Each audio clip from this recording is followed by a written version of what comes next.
pagi hari ini dengan topik yang sangat menarik, bagaimana tabungan pensiun perumahan kita semua yang dikelola oleh Tapra berdampak positif bagi kita. Bagaimana yang menabung, bagaimana yang akan mengambil, ini menjadi bagian yang penting. Acara pagi hari ini saya menilai sangat penting bagi kita untuk menata kelola bagaimana Korpri bersama Tapra dan bagi kita semua untuk mewujudkan perumahan bagi para ASN. Kita tahu perumahan bagi para ASN, terutama ASN muda yang baru masuk, ini menjadi problem. Nah, Korpri bersama dengan seluruh stakeholder yang ada, terutama Tapra, memiliki semangat yang sama untuk menyediakan perumahan bagi para ASN. Nah, oleh karena itu, rekan-rekan pengurus Korpri di semua tingkatan, baik di kementerian lembaga, provinsi dan kabupaten kota, bisa menghubungi Pak Marullah Matali. Beliau ketua bidang yang khusus menangani persoalan perumahan bagi para ASN.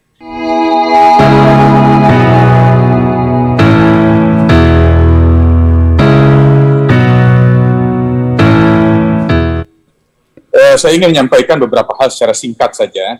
Kemudian program Tapra ini juga berupa pembiayaan perumahan yang berwujud tabungan perumahan rakyat bagi para peserta. Program ini berupa tabungan jangka panjang yang dapat diberikan dalam bentuk manfaat kredit bangun rumah atau KBR, kemudian kredit renovasi rumah atau KRR, dan kredit kepemilikan atau kredit pemilikan rumah KPR bagi yang termasuk dalam masyarakat berpenghasilan rendah atau yang kita kenal dengan MBR. Dana yang dikelola tersebut menjadi pengembalian tabungan di masa tua beserta hasil pemupukan bagi seluruh peserta BP Tapra. Saat ini program tersebut masih diperuntukkan bagi para pegawai negeri sipil yang sebelumnya telah tercatat aktif di Badan Pertimbangan Tabungan Perumahan Pegawai Negeri Sipil, dulu dikenal sebagai Bapertarum, yang kini telah melebur dan pengelolaan dananya beralih kepada BP Tapra. Dalam hal tabungan pensiun, terdapat permasalahan pengembaliannya. Kendala yang sering dijumpai oleh para peserta pensiun atau ahli waris ketika mengajukan pengembalian dana tabungan pensiun tersebut, terdapat persyaratan yang belum terpenuhi, sehingga perlu adanya perhatian bagi para peserta maupun pemberi kerja untuk melengkapi data dan melakukan pengkinian data melalui portal, namanya portalnya adalah Sitara. Nanti saya berharap teman-teman dari BP Tapra dapat menjelaskan ini, karena banyak informasi-informasi yang masuk ke kita, ada keluhan dari peserta-peserta terkait dengan kesulitan pengajuan pengembalian dana tabungan pensiun tersebut. Topiknya apa aja hari ini, bagaimana tabungan pensiun perumahan Anda, Korpri, tapi nextnya kita akan bagaimana memperoleh fasilitas pinjaman untuk pegawai negeri untuk membeli rumah pertama, kalau saya salah. Dan itu juga nggak kalah menariknya, kenapa?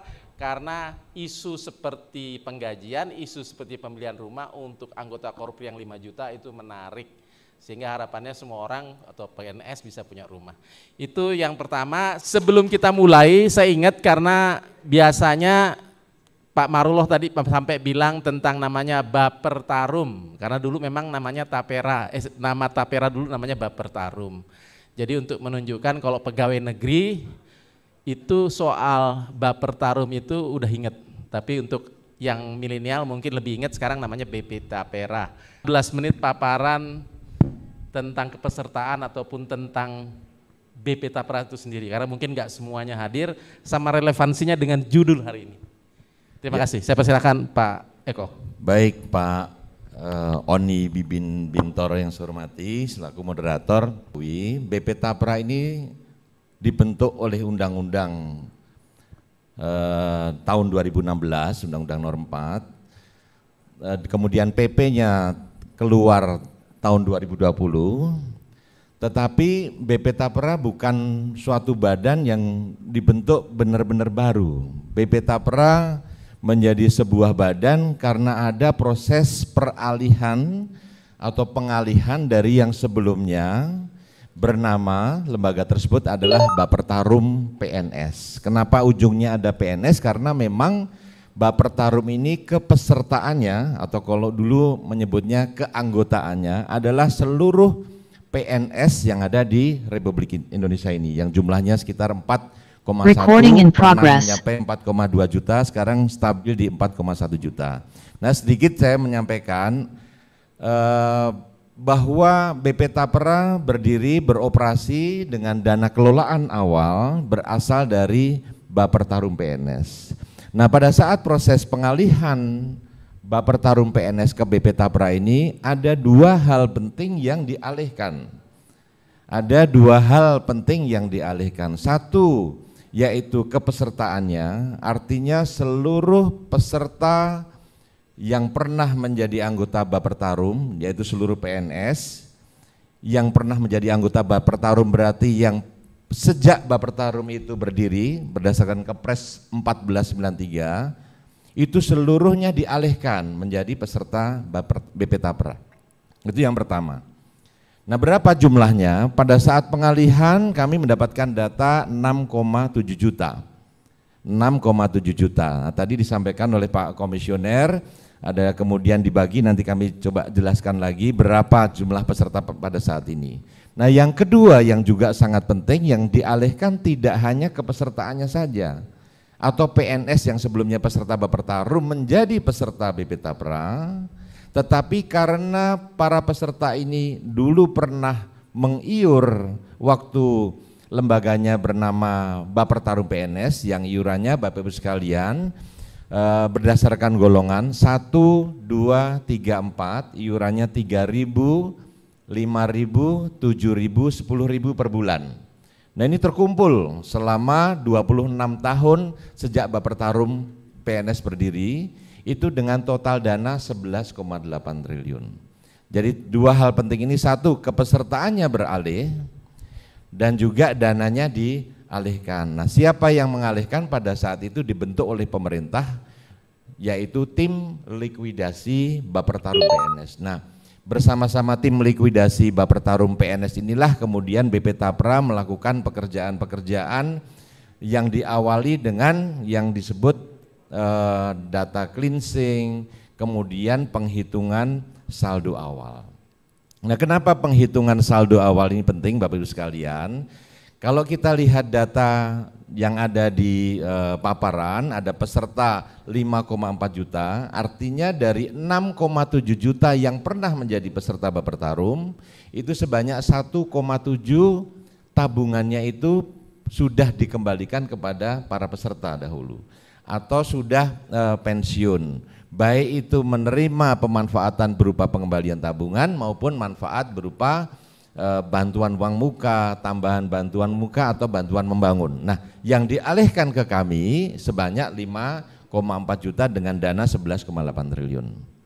Nah, Bapak Ibu sekalian yang saya hormati, ada satu hal yang kemudian juga tidak kalah penting yang dilakukan oleh BP Tapra berdasarkan apa yang dialihkan oleh tim likuidasi, yaitu memastikan bahwa data kepesertaan dan dananya itu betul-betul clear dan clean, dihitung berdasarkan kepemilikan dari saldo masing-masing peserta.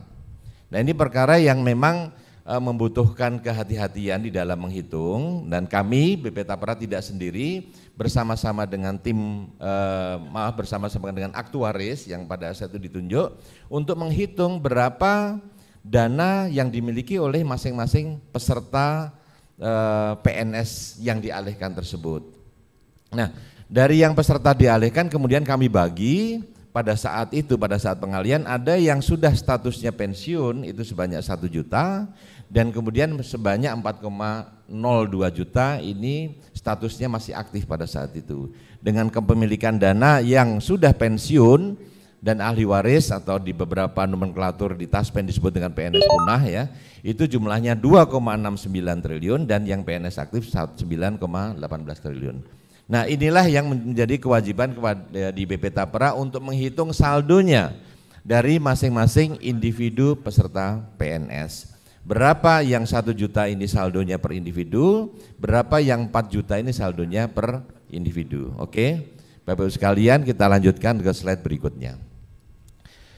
Next. Nah, pada saat proses pengalihan Bapertarum PNS ke BP Tapra, itu kami melakukan proses pengembalian atas dana-dana yang sudah dialihkan ke BP Tapra. Tadi kami sampaikan ada dana yang miliknya PNS pensiun ahli waris, ada dana yang miliknya PNS aktif yang kemudian pensiun. Nah, atas dana yang miliknya PNS ahli waris itu kami sudah kembalikan 431,636